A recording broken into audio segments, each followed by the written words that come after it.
I told a story earlier that the Nicene Creed was forced upon basically all the ancient church leaders around 300 years after Christ, and that if they didn't accept it, they'd be killed. Now, this was something that had been taught to me, and I accepted it as true.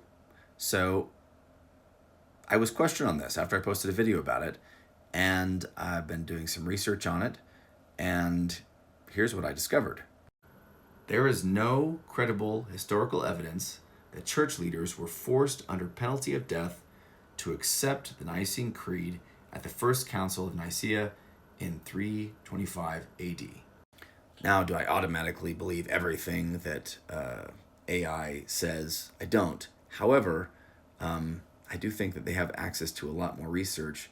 So I think it's more likely that what I said was wrong and mistaken and not accurate.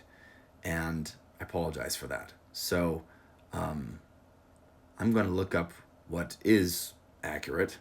I generally think that AI is usually reliable unless you've got some good reasons to believe that it's not. And in this case, I think it's probably reliable. Here's what it says.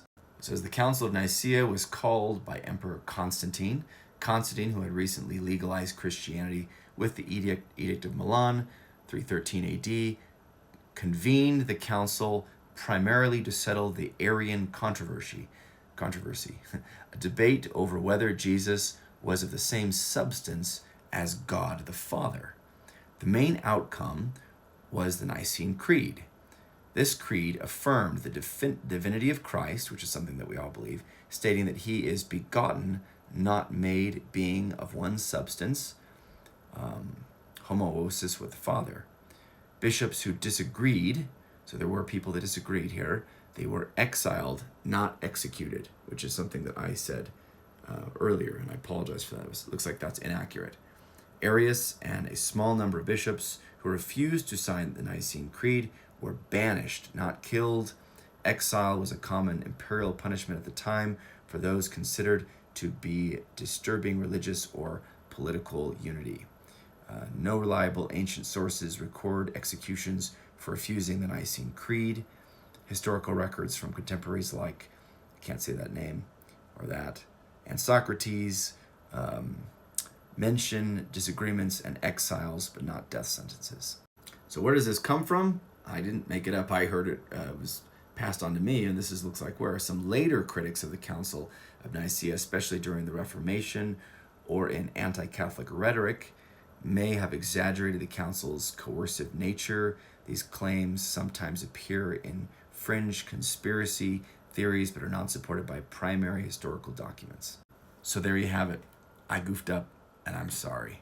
It's very important when you recognize that something you've been saying is wrong to look it up, research it, ask about it, and recognize that you're human and you can make mistakes.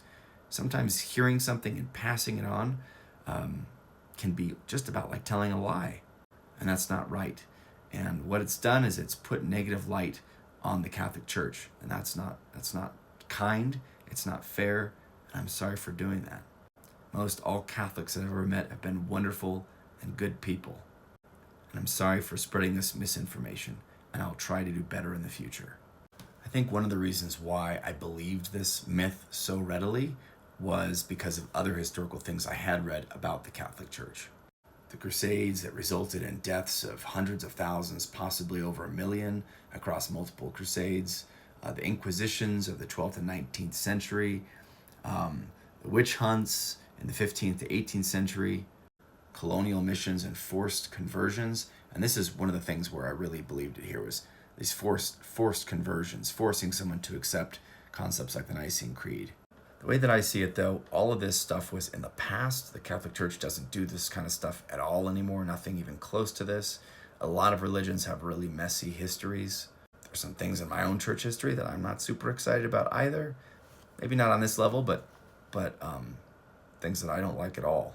But granted, my church has only been around for a short period of time. Maybe if it had existed during this time period, the leaders would have done things like this too. I don't know. It's very easy to point out other people's flaws and mistakes and problems without recognizing, your own problems. From a Church of Jesus Christ of Latter-day Saints perspective, Jesus Christ established a church, the Church of Jesus Christ, with apostles, prophets, pastors, teachers, evangelists, and so forth, as it says, I believe it's in Ephesians. And then we do believe that this church essentially was, that there was an apostasy.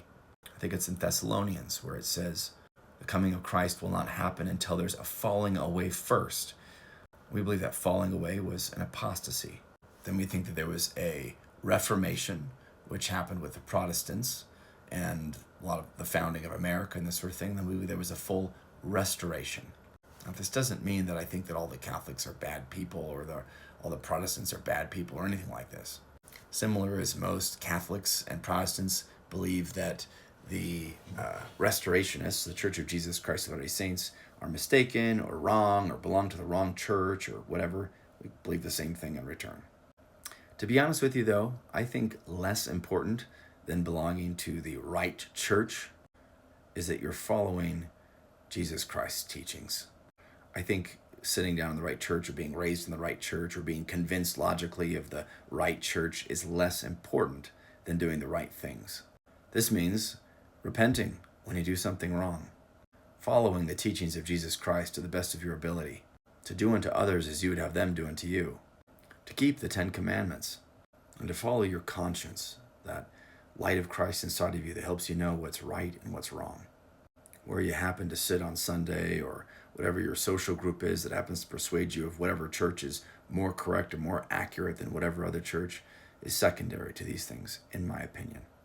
Gadfly, I'm sorry for spreading misinformation about your church. I'm going to try to do better, and thank you for calling me out.